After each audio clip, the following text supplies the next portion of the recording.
Behind the Tigers News. I'm Kennedy Lamb. And I'm Jacob Frazier. Thanks for joining us for the news we've been following for you. 6 Minnesota men have been charged with terrorism in a criminal complaint unsealed Monday, the latest Westerners accused of traveling or attempting to travel to Syria to join the Islamic State group.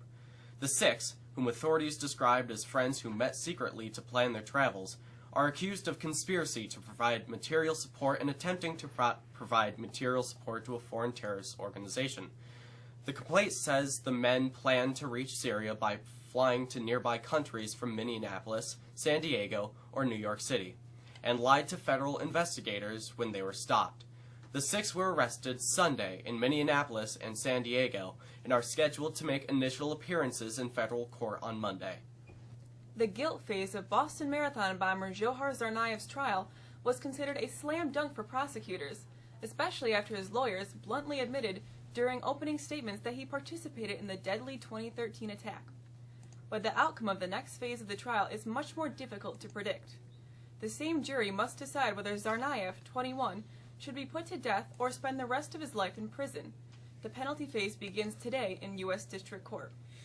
Debate over whether Tsarnaev should get the death penalty intensified recently after the parents of Martin Richard, an 8-year-old boy who was killed during the bombings, urged federal authorities to consider taking death off the table in exchange for Tsarnaev spending the rest of his life in prison and giving up his rights to appeal. Baltimore's top police officials, mayor, and prosecutor sought to calm a community on edge Monday while investigating how a man suffered a fatal spine injury while under arrest. 6 officers have been suspended, but investigators say they still don't know how it happened. A week after Freddie Gray was pulled off the street and into a police van, authorities don't have any videos or other evidence explaining what happened to cause the medical emergency, and arresting officers said Gray suffered while being taken to the local police station. Deputy Commissioner Jerry Rodriguez said. The Gray family lawyer, Billy Murphy, said that Gray's spine was 80% severed at his neck. Autopsy results returned Monday to show that Gray, quote, did suffer a significant spinal injury that led to his death. Pope Francis on Tuesday accepted the resignation of a U.S. bishop who pleaded guilty after failing to report a suspected child abuser in the first known case of a pope taking action against a bishop for covering up a guilty priest. The Vatican said Tuesday that Bishop Robert Finn had offered his resignation under the Code of Canon Law that allows bishops to resign early for illness or some grave reason that makes them unfit for office. It didn't provide a reason. A former Auschwitz guard acknowledged Tuesday that he bears a share of the moral guilt for atrocities at the camp, but told judges at the opening of his trial that it is up to them to decide whether he deserves to be convicted as an accessory to murder. Oscar Groening, 93, acknowledged having helped collect and tally money as a part of his job dealing with the belongings stolen from people arriving at Auschwitz. That earned him the moniker Accountant of Auschwitz.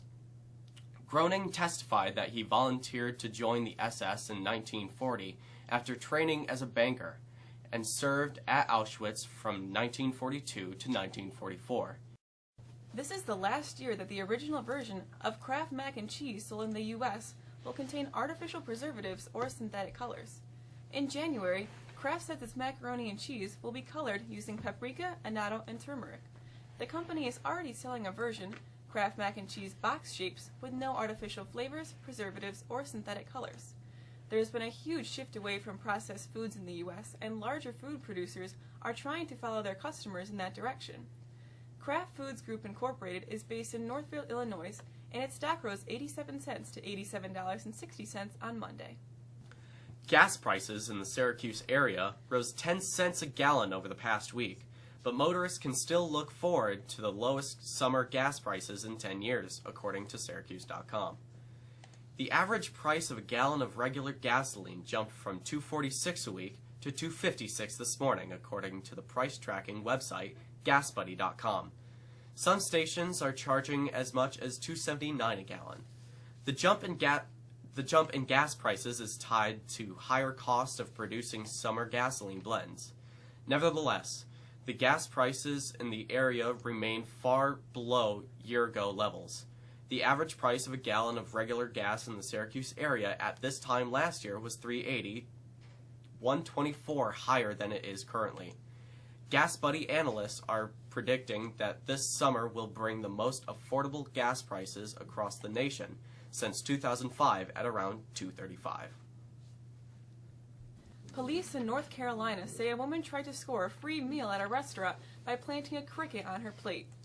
Media outlets report 26-year-old Shatanya Arielette Beasley of Charlotte complained about a cricket in her food, but investigators say when Beasley left her wallet on the table, a restaurant manager saw a bag of crickets in it. The woman and her son left without paying, and the police said an employee wrote down her license plate number. Beasley was arrested Friday for felony obtaining property by false pretense. With a look at a gray, wet, and cooler forecast, here's Emma.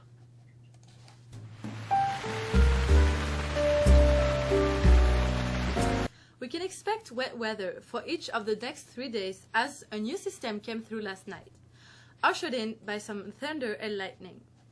For the rest of our Tuesday, we'll see spotty showers, and we can expect much of the same for Wednesday. Temperatures both days will only get into the low 50s before showers continue again for Thursday. However, temperatures will only rise into the low 40s. Cool and breezy for Friday. We should see some sunshine for the weekend. That's the forecast. I'm Emma. Have a great day. Let's bring in Patrick Howell, who's got a look at what's happening in sports.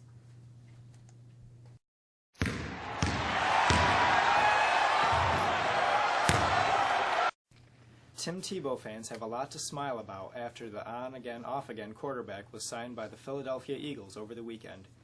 Tebow sat out last season after failing to hook up with an NFL team. Lalisa DeCisa ran through the rain to earn a second Boston Marathon victory and his first chance to enjoy it. The 25-year-old Ethiopian broke the tape again on Boylston Street on Monday as the world's most prestigious marathon tried to return to its routine 2 years after DeCisa's first Boston win was overshadowed by the twin explosions at the finish line.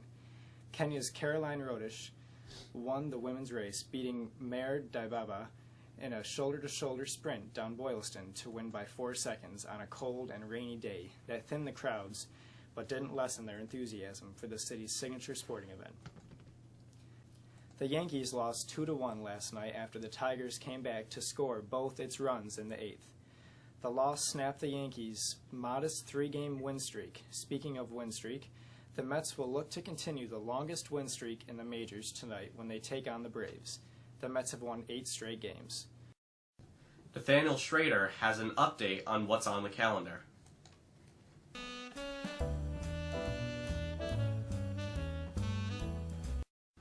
The calendar features the official end of the third quarter.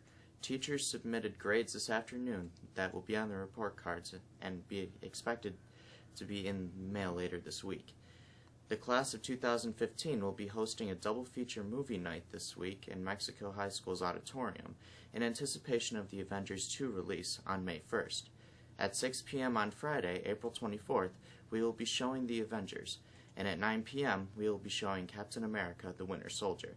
There will be a $3 donation at the door, and there will be popcorn and slushies available for purchase in the main foyer. The Regional Awareness Program for Teen Drivers starts at 7 p.m. on Wednesday, April 22nd, on the City BOCES main campus. College Night is scheduled for Monday, April 27th, on SUNY Oswego's campus from 6 to 8. Nearly 50 New York State colleges will be there to offer information and answer questions. And finally, sports physicals will be held here at the high school on May 5th and May 19th. You must see Miss Wallace for paperwork and to sign up. These physicals will allow you to be eligible to play sports for the entire 2015-2016 school year. With your calendar, I'm Nathaniel. And finally, Svenja has our history lesson for this April 21st.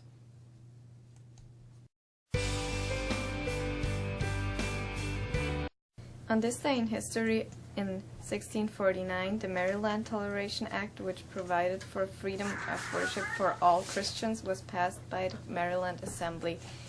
In 1836, Texans led by Sam Houston defeated the Mexicans at San Jacinto, assuring Texas independence. In 1910, author Mark Twain died at age 74. In 1918, Baron Manfred von Richthofen, the German ace known as the Red Baron, was killed in action during World War I. In 1977, the musical Annie, based on the comic strip Little Orphan Annie, opened on Broadway. In 1980, Rosie Ruiz, the first woman to cross the finish line at the Boston Marathon, was disqualified when officials discovered she had jumped into the race about a mile from the finish. With your history, I'm Svenja Ramgosh. Thanks again for being with us. For the staff of Eye on the Tigers, I'm Kennedy Lamb. And I'm Jacob Frazier. We appreciate you tuning in.